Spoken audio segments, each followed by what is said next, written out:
प्रदेश के कैबिनेट मंत्री राजेश अग्रवाल पर प्रसिद्ध कथावाचक रामानुरागी महाराज ने गंभीर आरोप लगाए हैं। 26 से 9 जनवरी 2026 तक श्रीमद् भागवत कथा किया हूँ। आरोप है कि मंत्री जी ने अपने गृह ग्राम में एक भव्य धार्मिक कथा का आयोजन करवाया था, जिसमें रामानुरागी जी महाराज को कथावाचक के रूप में आमंत्रित किया गया था।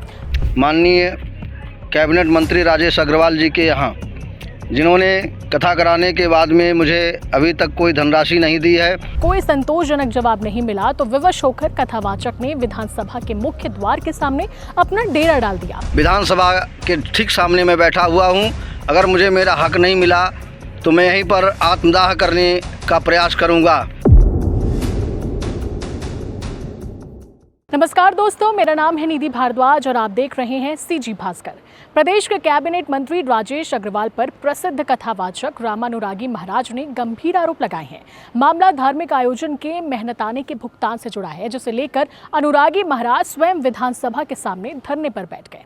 पूरा मामला मंत्री जी के पैतृक गांव से जुड़ा बताया जा रहा है। आरोप है कि मंत्री जी ने अपने गृह ग्राम में एक भव्य धार्मिक कथा का आयोजन करवाया था, जिसमें रामानुरागी जी महाराज को कथावाचक के रूप में आमंत्रित किया गया था। कथा समाप्त हो गई, लेकिन महाराज जी का दावा है कि कार्यक्रम के समाप्त होने के बाद से आज तक उन्हें उनके परिश्रम का मेहनताना यानी कि दक्षिणा नहीं दिया गया। बार बार संपर्क करने के बावजूद जब कोई संतोषजनक जवाब नहीं मिला तो विवश होकर कथावाचक ने विधानसभा के मुख्य द्वार के सामने अपना डेरा डाल दिया।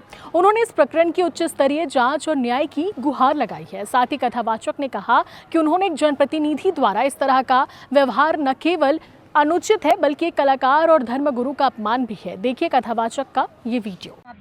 जय श्री राधे राधे, जय श्री श्याम। मैं कथा व्यास डॉक्टर रामानुरागी जी महाराज, जो कि मैं गत 2 जनवरी 2026 से 9 जनवरी 2026 तक श्रीमद् भागवत कथा किया हूँ लखनपुर में, ज़िला अंबिकापुर। माननीय कैबिनेट मंत्री राजेश अग्रवाल जी के यहाँ, जिन्होंने कथा कराने के बाद में मुझे अभी तक कोई धनराशि नहीं दी है और मैं जितने बार भी आता हूँ मुझे धक्का मार के साइड कर दिया जाता है, किनारे कर दिया जाता है। और मैं सरकार से ये कहना चाहता हूँ कि ये सनातन धर्म की यही मर्यादा है क्या? एक संत के साथ में ऐसा घोर अन्याय और अपमान किया जा रहा है, जिससे कि मैं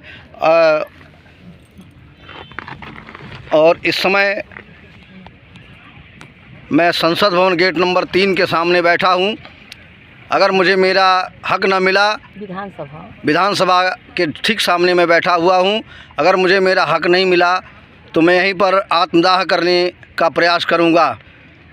भारत माता की जय, जय श्री राम। फिलहाल इस मामले में अभी तक मंत्री राजेश अग्रवाल या उनके कार्यालय की ओर से कोई भी आधिकारिक प्रतिक्रिया सामने नहीं आई है। देखना होगा कि क्या प्रशासन इस मामले में हस्तक्षेप करता है और क्या कथावाचक को उनका हक मिल पाता है। ये खबर रायपुर से हमारे सहयोगी साजिद खान ने आप तक पहुंचाई है। ऐसे ही खबरों के लिए सीजी भास्कर के साथ बने रहें।